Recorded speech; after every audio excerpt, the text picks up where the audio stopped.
বিরতির পর স্বাগত। চুরি করতে এসে ব্যর্থ, পরে ফার্নিচারে আগুন লাগিয়ে বাড়ির মানুষজনকে মেরে ফেলার চেষ্টা, এমনটাই কিন্তু অভিযোগ বেশ কিছু দুষ্কৃতীর বিরুদ্ধে। ঘটনা সোনামুড়া থানাধীন মেলাঘর বড় পাথর বাজার এলাকা। জানা যায়, মেলাঘর বড় পাথরের সরকারি লাইসেন্স প্রাপ্ত রূপালী ফার্নিচার এবং টিম্পার মালিক মিয়া ধর্মনগর ইস্তেমাতে ছিলেন।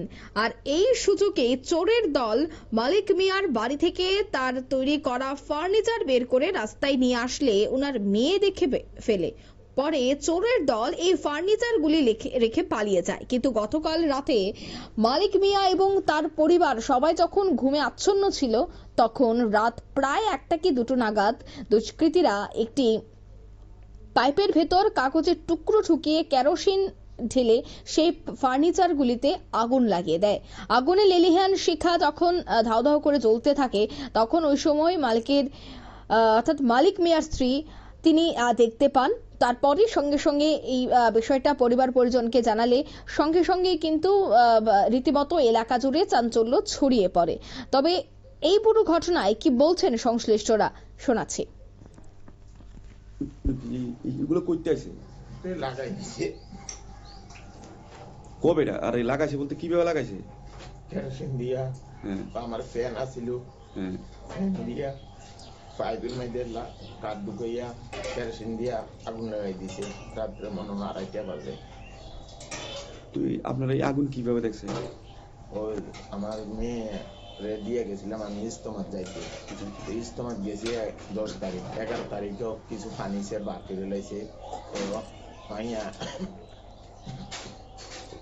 বার করছে কারা? সুরে সুরে। আচ্ছা আচ্ছা, আপনি ইস্তেমা ছিলেন? ওই বাইর করতে টিনের মধ্যে বাড়ি কেউ নেই, অনেকগুলো ফার্নিচার বার করে লাইছে, বার করে ওইদিকে জমা করছে, গাড়িতে ঘুরে নিল আর কি। কেডো কনে সোর ভাগ্যে গেছে। পরে গ্রামের মানুষ, আমি তো বাড়িতে নাই, এলাকার মানুষ আইয়া আর লোক পাইছে না, এটাকে বাড়িতে আনছে। হিন্দু মুসলমান সবাই একত্র হইয়া আইছে, আইয়া বাড়িতে আনছে। তো এরপরে আমি বাড়িতে আইছি, আউনের পরে রাত্রে 2:30 বাজলো মনে হয়, আগুন লাগাই দিছে। মানে আগের রাত্রে চুরিতে ব্যর্থ হয়েছে? একদিন আগে আর পরে। আচ্ছা, পরের রাত্রে আবার আগুন লাগাই দিছে? হ্যাঁ, একদিন মাঝে গেছে, পরের রাত্রে আবার কারেন্টের তারটা লগি দিয়া এইদিকে আগুন লাগাই দিছে। আগুন ধরে উঠছে আর শাসা করে। এরপরে আমার মেয়ে আর জামাই উঠে শিক্ষা দিছে, তো আমরা উঠে উঠছি, এনো পানিটা কাছে থাউনে। তো আগুন নিবেতে সক্ষম হয়েছি, ডাকছে খুঁজেছি, মানুষ আছে, হিন্দু মুসলমান সবাই। এই বিষয়ে থানা কোনো মামলা করছেন? পুলিশ আসেনি? পুলিশ আসে। আচ্ছা, কি এমন কি পরিবেশ যে আপনার, তো আমরা জানি যে আপনার সাথে কোনো বা সত্যতা নাই। আমারে ওসি সাহেব জিজ্ঞেস করছে, থানা গেছি, আরো এসআই জিজ্ঞেস করছে। আমি কইছি যে আমার কোনো শত্রু নেই, আমি সকালে ব্যবসা করে খাই, আমার কোনো শত্রু নাই। আমি লাইসেন্স লইয়া 1 নাম্বারই ব্যবসা করি, 2 নাম্বারের কোনো আমি জড়িত নাই। আমার মাল কিনছি দেন, আমি অনেক টাকাও দিছি না, আমি 5 লক্ষ টাকার মাল কিনছি। মাল কিনে আমি ফার্নিচার বানাইতেছি। মালটা ওই দিনকে ছিঁড়ে শেষ করে আনছি। ওই দিন আবার আমার ইয়াতে ফরেস্ট অফিসতে 2 কাপ মাল আনছি। এই মালটাও এখনো আমি রাখছি না ঠিক।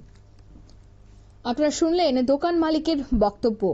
এবং এই ঘটনার পরপরই কিন্তু সোনামুড়া থানার পুলিশ পরিদর্শন করেছেন, আর পুলিশ বাবুরা পরিদর্শন করে সমস্তটা বিষয়ে তারা জানার চেষ্টা করছে।